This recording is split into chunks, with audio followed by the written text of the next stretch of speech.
Time for another Cool Cars, Interesting People episode. So we gotta fill up, and we'll do that at Gas King. It's the way to go. This is a 2019 Nissan Murano, supplied to us by Rob Thompson of McDonald Nissan. It comes to us in beautiful pearl white with a 3.5-liter V6 engine and 240 horsepower with excellent gas mileage. You've got all the safety features like intelligent emergency braking, high beam assist, lane departure warning, blind spot warning, rear cross traffic alert, and rear intelligent emergency braking. You gotta love the motion activated liftgate, and how about the intelligent around view monitor that uses 4 cameras to give you a virtual composite 360 bird's eye view of your vehicle with selectable split screen close-ups of the front, rear, and curbside views so you can get a better look. I think even I could parallel park with this thing. Access the things you want to do on your phone directly on Murano's touchscreen display. Just plug in a compatible smartphone and you'll stay connected. Our very special guest today is Jordana Kohn. Some of you will know her as the lovely lady who teaches your son or daughter. She is a teacher. But a lot of you will know her as an incredibly talented singer and actress who has graced Lethbridge stages for many years. She is currently part of New West Theatre's comedy review show, The Divine Women of Song, which runs at the 8s until August 24th. That's where we picked her up for this divine episode. I'm Mark Campbell. This is Cool Cars, Interesting People.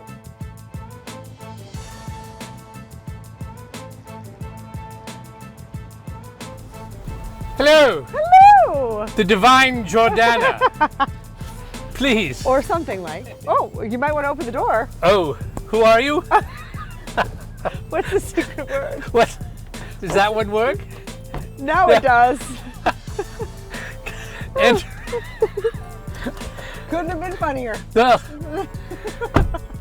Good one. All right. All right. Drive. Good. I'm glad you're driving. So how often do you sleep there at the 8s now? No.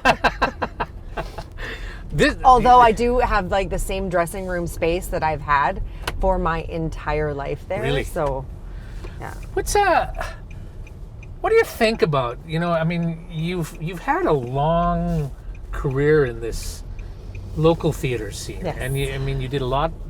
Like, this is a return to the New West thing for you, right? Mm-hmm. After how long? 20 years. Because you did the Old West you've been doing that. we do the old favorites. Yeah, Mm-hmm. But this is the New West stuff. So now that you're back after all this time, what's it like? Because how long did you do it back in the day? Well, I started in '94, Yeah. and I left in 2000. So it's so math 6 years. 6 years. Thank you. 6 years. I think it was 12 or 13 shows, because we always do the Christmas shows and the summer right, shows, yeah. and we did 2 summer shows at one point. Yeah. When you say 12 or 13 shows, different shows. Different shows. With like 20 times at it. Yeah, I think that the process has been streamlined. I think there are a little bit more barriers for time and taking into consideration that we need our sleep. Also because New West has moved into more of a super legitimate professional theater company. They have connections with equity and dot contracts for those of us that have our equity cards. Yeah. So we actually have time constraints for our days and how many hours that we're allowed to work and how many breaks that we're allowed to get. So they keep it that. So the process is much more streamlined. Yeah. So the songs are chosen, the parts are already there, and we get to work and write comedy quickly. Back in the day, it was sort of like you show up and say, well, what do we do? Well, is it fair to say that? There was always a theme to the show, Yeah. and I think that there was a list of songs that we would have liked to have seen in the show or heard in the show, and then we were able to pick and choose what songs would fit each person's voice. Yeah. And then, of course, we would write the best comedy bits at 3 o'clock in the morning in the green room when we were delirious with, lack of sleep. Yeah, that's right. They were very funny at the time, right? Oh, very that funny night. at the time. And then sometimes you put them on stage and went, much funnier when we were tired. Well, look, we've already arrived at the Java the Hut. Yay! Do you do coffee? I do coffee, I do tea, I do all of the things. Excellent. Let's do them all. Okay. Because you're divine. Oh, stop. Let's leave that for Bette Midler. Righto.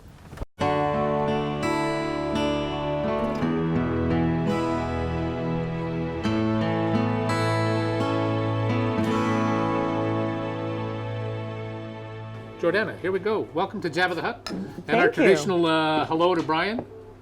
Hello, Mark. Hello, Jory. Hello, Brian. You've done things with Brian. I have. Theater. Theater things. Yes. Do you want to talk about that? Oh, I've loved the shows I've done with Brian. Oh. Yes, Avenue Q, which actually still is a big part of my life because my puppet sits in my classroom and I get really? to look at her every day. Do you do lines from the show? No. That's Kate good. now has learned how to speak French, though. Very nice. Yes. Good. She's a bilingual puppet. Well, I mean, I know we'll talk about your show that you're doing with New West in a bit, but Okay. I want to go back. Oh. Why am I starting to talk in an English accent? I don't know why, but it seems to happen that way. Okay, so you're what school? High school. High school? Yeah. I went to actually. I left Lethbridge after junior high, and I went to high school in Vancouver. Vancouver.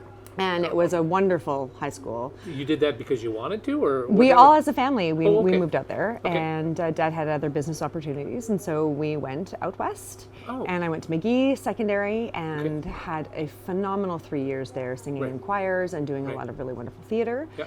Didn't think I would come back to Lethbridge for university, but I did. Yeah. And so I did my BFA from 92 to 97 at the U of L and did lots of theater, and also ended up working for New West in that time as well. What was the decision to come back to the U of L? Why did you do that? I think it was because there was just more family around here, and my parents had actually at that point thought about let's move back to Lethbridge. Oh, And okay. so, yeah, That helped. it did. So university, yeah. So looking back at that university experience, was that good for you? From 92 to 97, I don't really think that I knew I knew I wanted to do theater, and I was really romantically in love with the life of being an actor after that.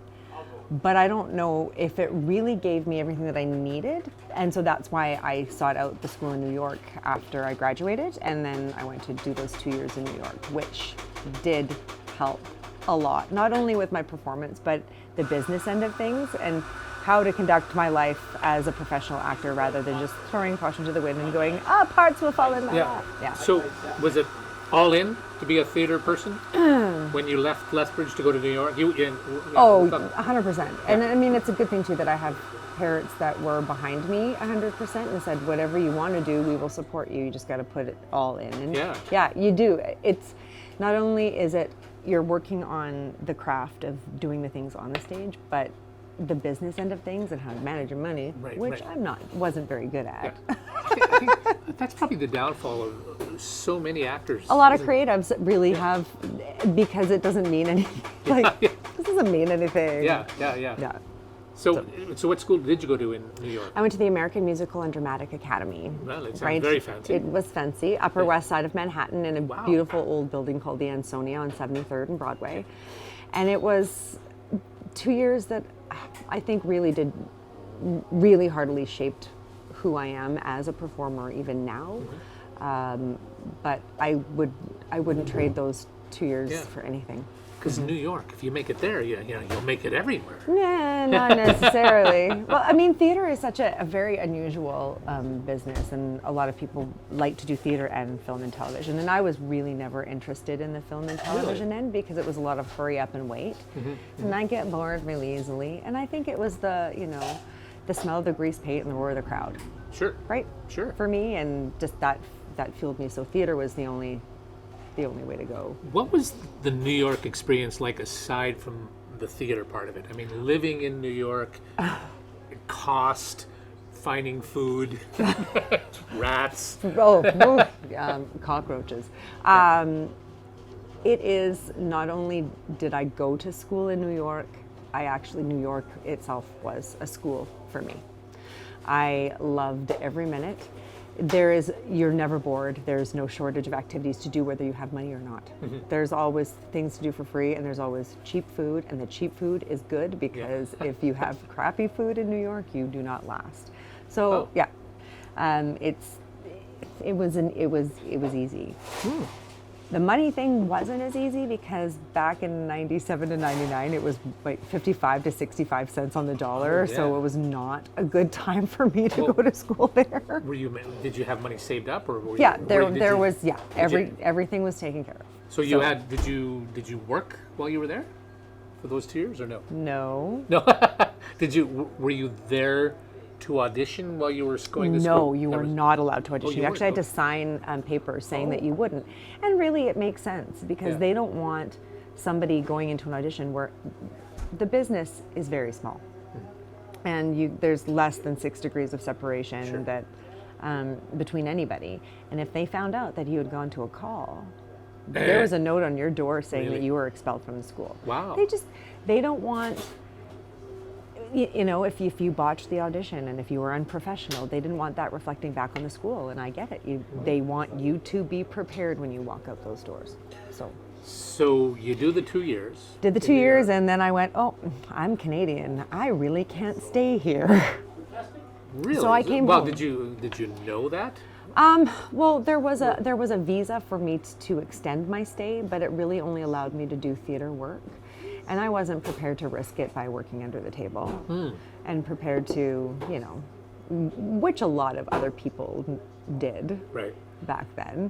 But I didn't want to risk it. And so I came home and got myself an agent in Calgary and started working in Calgary right away. So what was your first job? It was my first job in Calgary after graduation was a show called Cash on Delivery at Stage West Dinner Theatre with Guy Siner. And Guy Siner they would always bring in the celebrities to headline the show.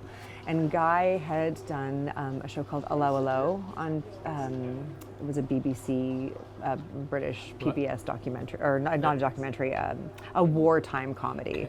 And so he did that show. And it was fun. That was fun. And then it just then the 7 years snowballed. So 7 years of an actual working actress. 7 years of an actual working career. Just and really there was only a couple months that, you know, separated one contract to another. So I was really lucky. Yes, I wanted to take me through, because I don't know that I could. Well, you were all in. So, but I don't know how I could handle not knowing 100% for sure for a year if I'm going to have a contract. But you did, pretty much. Things kept turning over. Yeah, things kept turning over, which is Doesn't always very happen. fortunate. Doesn't always happen. Yeah. Was it stuff that I was really excited to do? Yeah. Maybe not. Yeah, sure. But again, you cannot. You're not always in a position to be able to pick and choose. So you took everything. I took everything. So, is it because you had a good agent or because you were good? I don't know. Probably a little bit of both. And I also think that, are you appropriate for the role? Are you appropriate for the part? Yeah. So, a 6 of one, a half dozen of the other. So where did you stay in Calgary? I was Calgary, and after I was in Calgary for about 2.5 years, kind of mushed to Toronto, and then it was this back and forth thing for a while. So how does that work? It doesn't work financially very well because you're flying and living. You're flying and living, and you have to pay rent in Toronto, and you're paying, you know, your rent and food and board while you're staying in Calgary and doing a show in Calgary. So you're never quite ahead of the game, and then paying your agent fees and. So, well, in those 7 years, what would have been sort of, give me a couple of highlights of the shows you did? I did a lot of work at Stage West and a lot of their review shows, which were similar to the New West shows that I had done in the past. So it wasn't something that was really unusual for me. I did a show at Theatre Calgary called Rough Crossing, a Tom Stoppard, which was absolutely hilarious and wonderful, with a local Kevin Kruskowicz was in that show. Oh, really?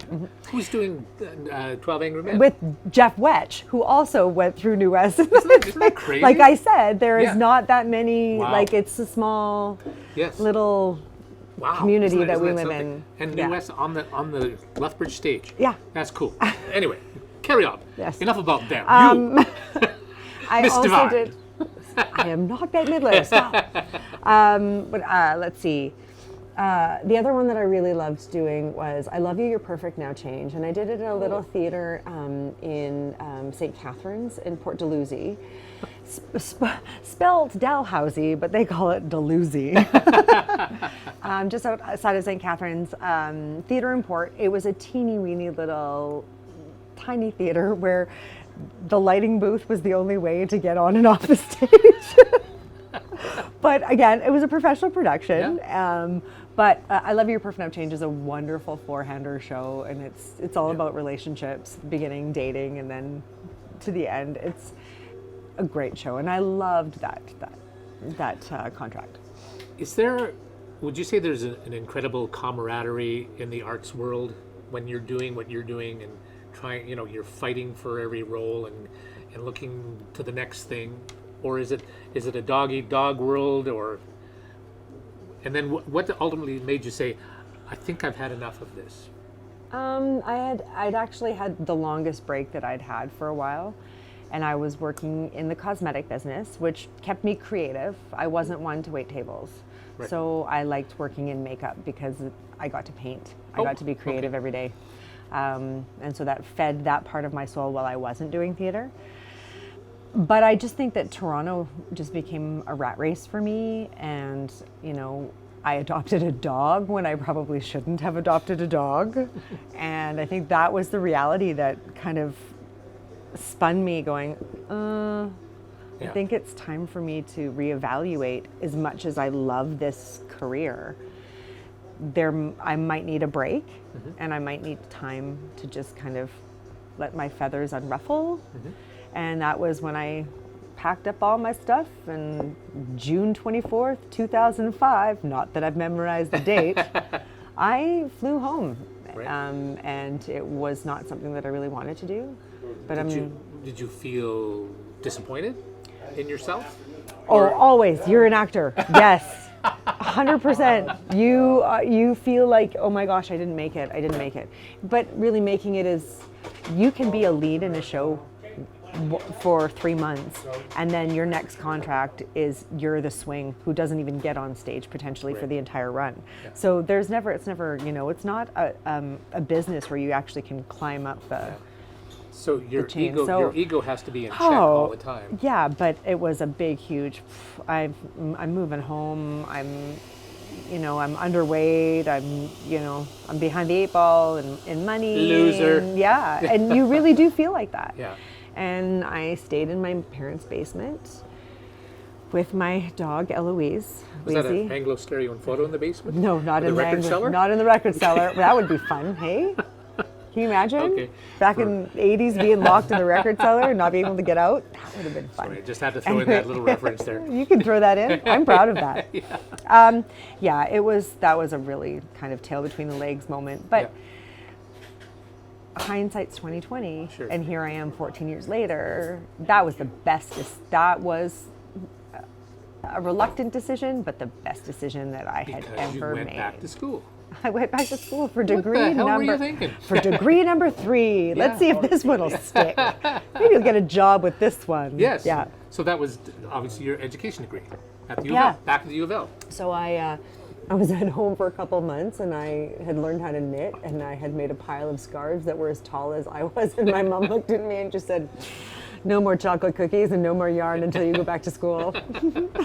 So I took the Ed 2500 course at the university and ended up at Senator Buchanan in a grade 5 classroom that was sprinkled with the most wonderful little characters I'd ever met in my life. And I did a spelling lesson, and after that spelling lesson, I'm like, oh my gosh, I feel like I just did a 3-hour show. It was that exact, it was the same energy that I had after being on stage. And I thought to myself, who gets that in their life twice? Who gets the opportunity to feel that way in 2 different careers? And it was an easy, I want to teach. Yeah, I didn't want to teach, and then that moment happened, and I went, okay, I'm in. You're in. I'm in. And now you're in. You've been in. And now, this is my 11th year teaching. Lord. I know.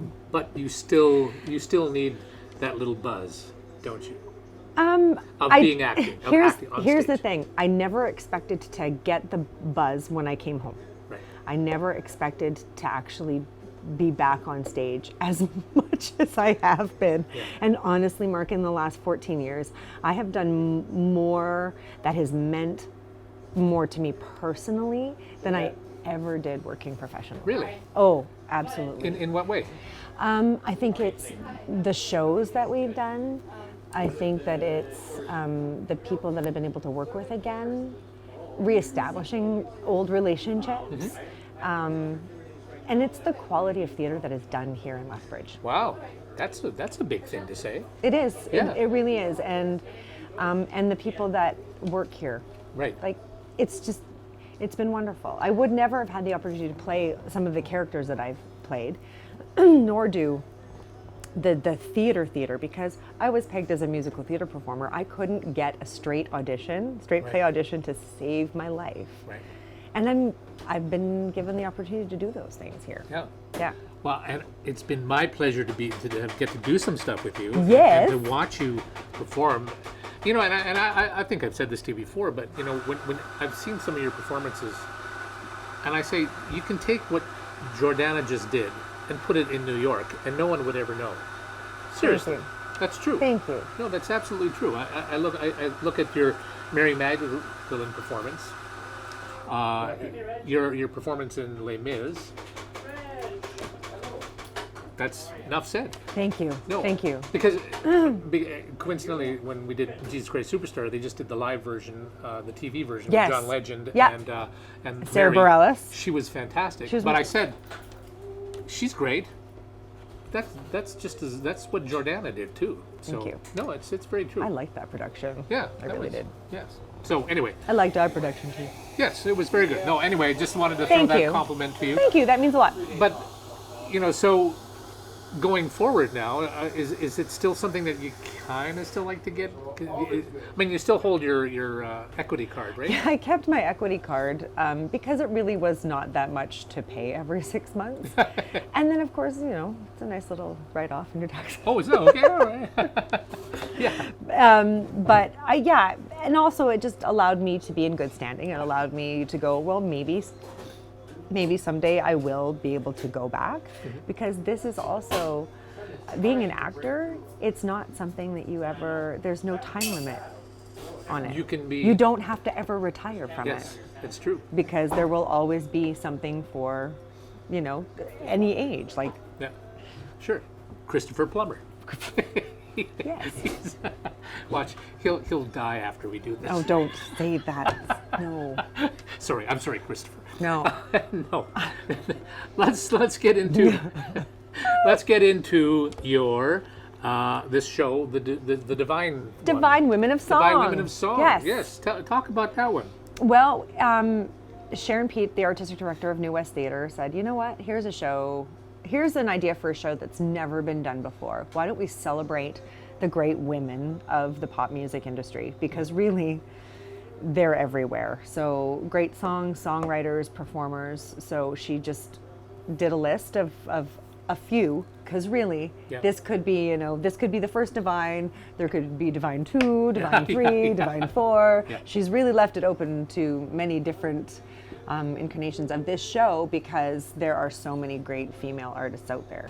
So that's what it is. Yep. And there are six plus one-ish on stage. Well, Keenan, our drummer, also does some of the comedy bits too. Oh, well. And some backup singing. So Really? yes, Okay. he's been added to the flock of funnies.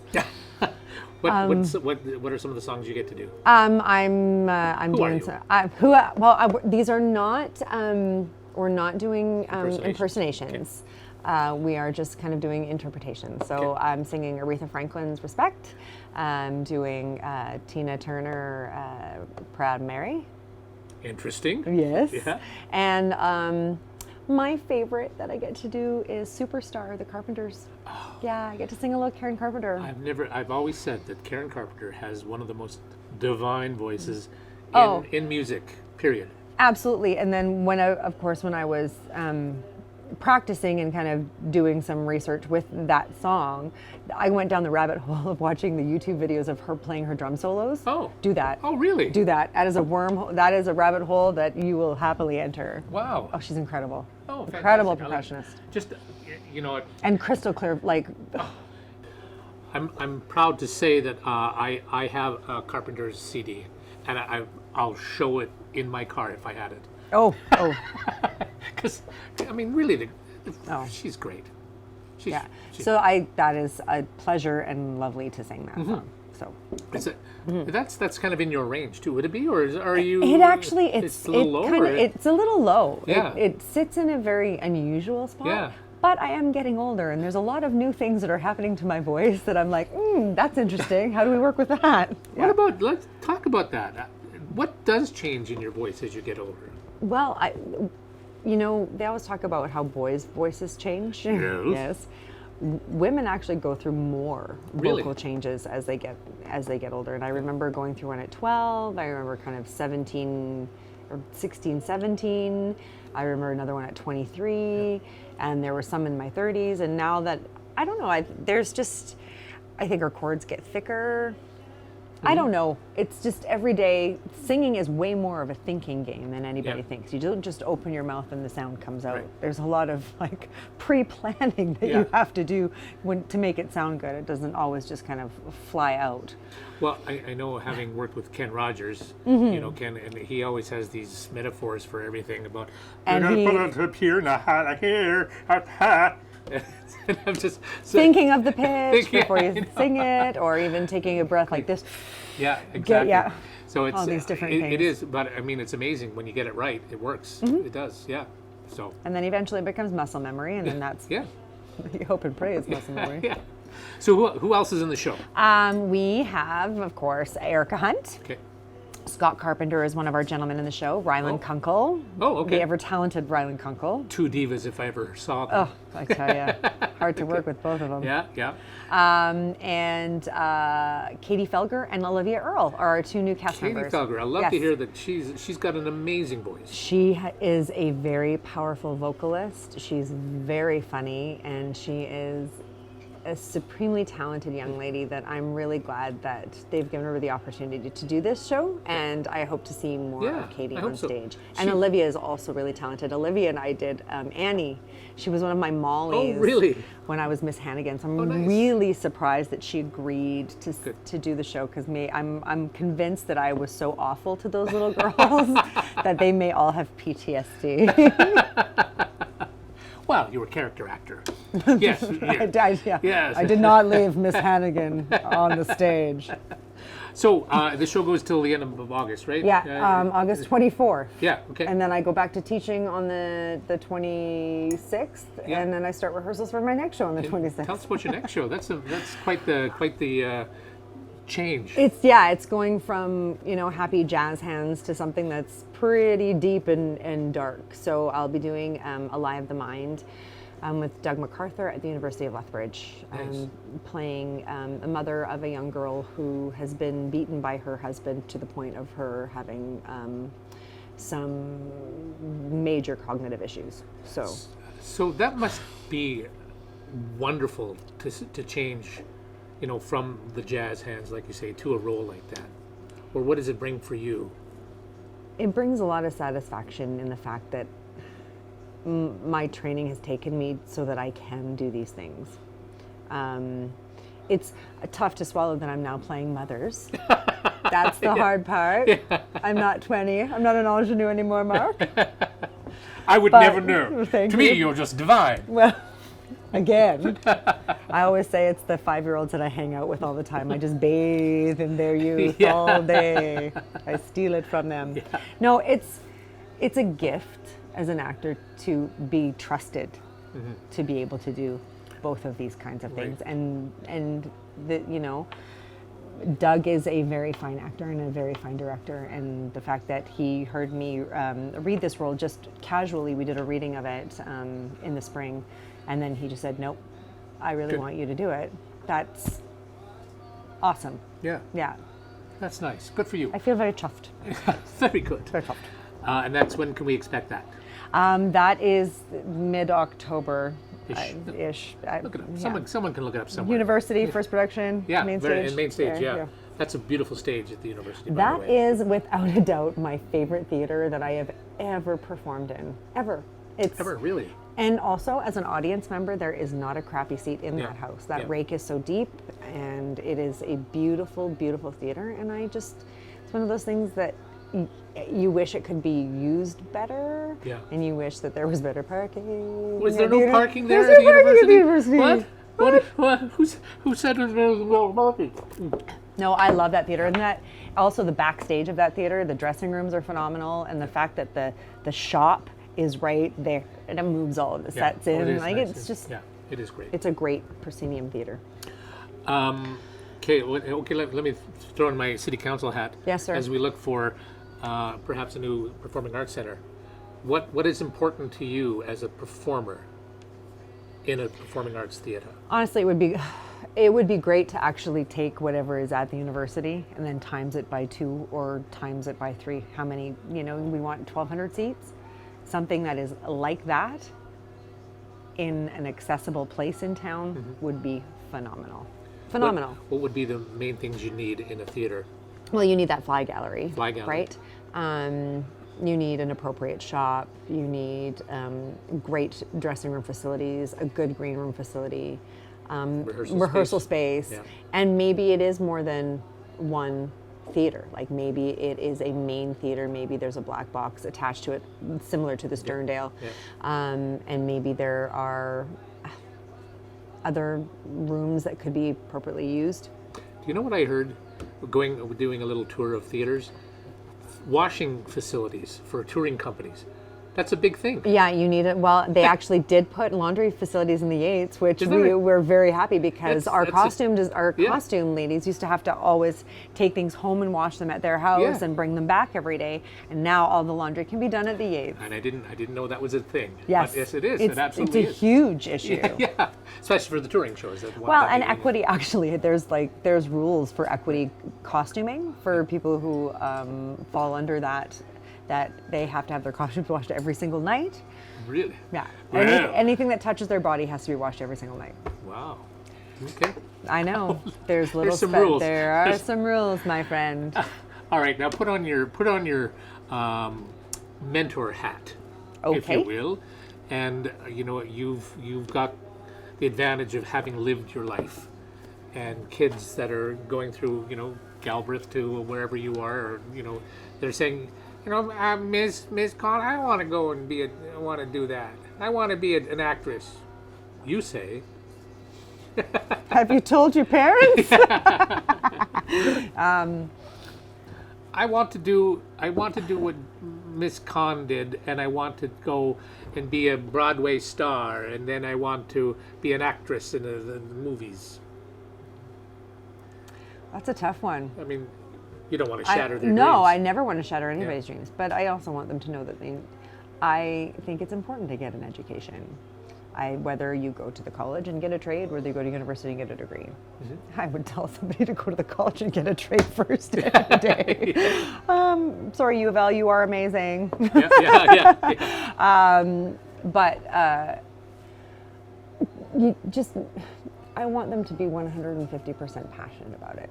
And I know that I was, but I think somewhere along the way, the passion sort of just kind of fizzled, whether I knew it or not, and knew that there had to be something else out there. I wouldn't say get something to fall back on right away, because that's a little bit of a cop-out too. Because sometimes you have to be hungry to realize how bad you want it. Yeah. I would hold their hands and say, whatever you need from me, just, I'll give you the best advice that I possibly can. Yeah. I am not unhappy with how, we every year sometimes in staff meetings you fill out these little questionnaires and surveys, and one of the questions last year was, are you the person you thought you were going to be? Nope, not at all. And actually I feel as though I am more than I thought. Oh, so And that's a that's good thing. because of my teaching, Oh, actually. good, And that's because of that shift in careers. Yeah. And I'm thankful that I didn't have to give up the performance end. Yeah. Yeah. But I really, really love what I do as a teacher. And final thought about life in Lethbridge for you now that you're back. Oh my goodness. My quality of life is fantastic. My mom and dad are here. I'm an only child, so that was another one of the reasons why I came home. It was hard for me to be away from my family. and not able to get home. Traveling within Canada is not cheap. Yeah. And getting back and forth from Toronto was actually even more expensive than back and forth from New York. Yeah. So my quality of life is fantastic. I work for a phenomenal school district. I work in a wonderful school with supportive staff that support me in my teaching and also support me on the other end in my performance. Yeah. And in all of the other little things that I have going for me and my crafty things. And I have been able to have 2 homes. My quality of life is extraordinary. Never thought I would have it. Good. And I can do all of the things and more. And you still have a dog.